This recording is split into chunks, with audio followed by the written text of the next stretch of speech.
नमस्कार, बहुत स्वागत है आपका। शुक्र का राशि परिवर्तन होने जा रहा है।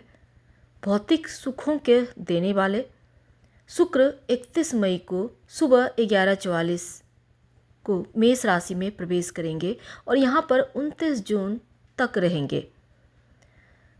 तो करीब मीन राशि में लगभग 5 महीने थे और वहाँ को छोड़कर मेष राशि में प्रवेश करने जा रहे हैं। मेष राशि में जब प्रवेश करेंगे तब अपनी 7वीं दृष्टि से अपने ही घर तुला राशि को देखेंगे, तुला को देखेंगे।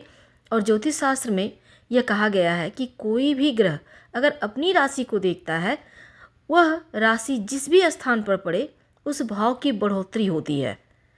अब देखिए, 5 महीने से शुक्र की जो नीच की दृष्टि है वो पड़ रही थी कन्या पे, जिसके कारण बहुत सारी मुश्किलें आपने देखी। लेकिन वर्तमान समय जब मेष राशि में शुक्र बैठेंगे और तुला को देखेंगे अपने ही घर को, तो पूरी तरह से, यानी कह सकते हैं 200% पूरी तरह से चीज़ें बदल जाएगी। ये प्रेडिक्शन चंद्र राशि पर आधारित है। वीडियो के अंत तक बने रहिए। वृश्चिक राशि वालों, शुक्र आपके 7वें और 12वें भाव के स्वामी हैं और 6ठे भाव में गोचर कर रहे हैं। तो शुक्र का 6ठे घर में आना आपके लिए कैसा रहेगा?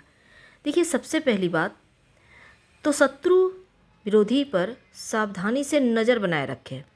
बाहरी व्यक्तियों का संपर्क हालांकि लाभदायक रहेगा। इस पीरियड में यात्रा के भी खूब योग बनेंगे। अगर आप सेल्समैन से जुड़ा कोई काम करते हैं तो बहुत सारे लोगों से, व्यक्ति से जुड़ेंगे और आपको लाभ होगा। जीवन साथी से किसी भी कीमत पर विवाद ना हो, इसका खास ख्याल रखिएगा।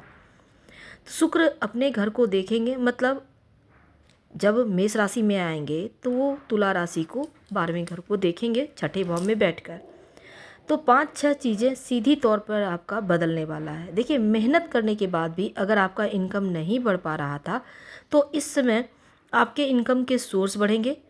अगर आप सोच रहे हैं कि आप को लोन मिल जाए ताकि आप प्रोजेक्ट बढ़ाएं, तो कहीं ना कहीं से धन आपको मिल ही जाएगा।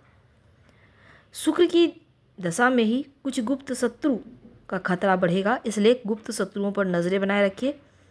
पिछले 5 महीने बहुत ज़्यादा आप इमोशनली परेशान थे। अब परिवार के लोग, चाहे आपका कोई लव हो, सभी चीज़ों में आपने बहुत सारे खर्च किए, अपनों के ऊपर, प्रेम के ऊपर, रिश्तों के ऊपर। इन चीज़ों पर कंट्रोल करेंगे। परिवार के लोग आपके दुश्मन बन सकते हैं अगर आप कंट्रोल करेंगे, तो इसलिए संभल कर जरा।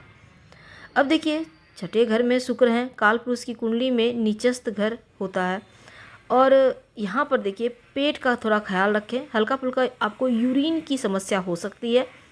पानी वगैरह खूब पीजिए, हेल्दी खाना खाइए। अपने स्वास्थ्य का ध्यान रखना आवश्यक है। बेवजह केस मुकदमे वगैरह में आपको फंसाया जा सकता है, संभल कर रहिएगा। पैतृक संपत्ति, प्रॉपर्टी आप अगर बेचना चाहते हैं वो बिक जाएगा, उससे धन की प्राप्ति होगी। अगर आप इंपोर्ट एक्सपोर्ट या लॉटरी जुआ सट्टा से जुड़े थे, आपको नुकसान हो रहा था, अब वो प्रॉफिट में बदलता दिखेगा। अब अगर आप पॉलिटिक्स से जुड़े हैं या प्रशासनिक जीवन से जुड़े हैं तो आपके लिए समय बढ़िया है। लेकिन इसमें गुप्त शत्रुओं का खतरा, खासकर जो लोग राजनीति से जुड़े हैं, उन पर ज़्यादा है, संभल कर रहें। ये 1 महीना किसी पर भी आंखें बंद कर भरोसा ना करें। और आप जीवन में अगर मनचाहा विवाह करना चाहते हैं तो आपके लिए प्रबल संभावना यहाँ बनी हुई है। जीवन साथी के साथ आप अपने जीवन साथी के साथ चीट कर सकते हैं, यानी एक्स्ट्रा मैरिटल अफेयर जैसी हो सकती है, तो गलत रिश्ते में मत जाइएगा। संतान के स्वास्थ्य को लेकर थोड़ी सी परेशानी दिख रही है। रोज़ सुबह राम रक्षा स्तोत्र का पाठ करें। और अगर कोई प्रॉपर्टी वगैरह को लेना चाहते थे, विवादित था, डिस्टर्ब कर रहा था, या आप बेचना चाहते थे, तो वो चीज़ें क्लियर हो जाएगी। विदेश जाने के योग भी आपके लिए प्रबल रूप से बने हुए हैं। अच्छा वक्त है। और अपने बेहतर प्रभाव को बेहतर बनाए रखने के लिए रोज़ माता रानी को 2 लौंग अर्पित करें और प्रसाद के रूप में ग्रहण करें। हम आपसे विदा लेंगे। धन्यवाद।